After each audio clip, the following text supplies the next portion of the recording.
দেখেন আজকেও right form ভার্বের আরেকটা নিয়ম আলোচনা করব। ফ্র্যাকশন আর হচ্ছে পার্সেন্টেজ, ভগ্নাংশ এবং শতকরা। এই ভগ্নাংশ শতকরা দিয়েও কি আসে? কোশ্চেন আসে। আপনি যদি ফ্র্যাকশন এবং পার্সেন্টেজ এই দুইটার নিয়ম আপনি পারেন, তাহলে এখান থেকেও একটা মার্ক আপনি নিশ্চিত করতে পারবেন বিভিন্ন পরীক্ষার জন্য। এখান থেকে প্রশ্ন আসেই। যেমন ফ্র্যাকশনের ক্ষেত্রে কি হয়, আমি আগে নিয়মটা আলোচনা করি। ফ্র্যাকশন আর হচ্ছে কি পার্সেন্টেজ। এই ফ্র্যাকশন পার্সেন্টেজের ক্ষেত্রে এরপরে যদি নাউন যদি প্লুরাল হয় মানে পি হয়, তাহলে ভার্ব হবে পি মানে প্লুরাল হবে।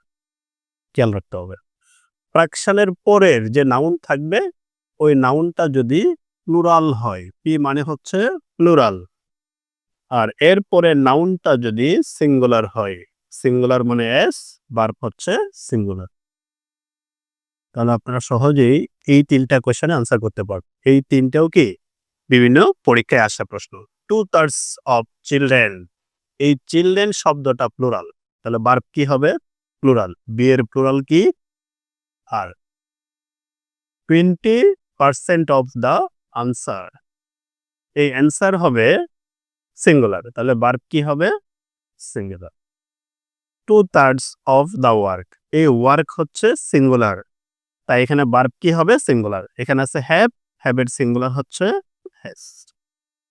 তাহলে আপনি ফ্র্যাকশন এবং পার্সেন্টেজের পরে নাউন প্লুরাল হলে ভার্ব প্লুরাল, নাউন সিঙ্গুলার হলে ভার্ব সিঙ্গুলার। এই ফ্র্যাকশন এবং পার্সেন্টেজ এই দুইটার এই ছোট্ট দুইটা নিয়ম জানলেই আপনি বিভিন্ন পরীক্ষায় একটা মার্ক নিশ্চিত করতে পারবেন।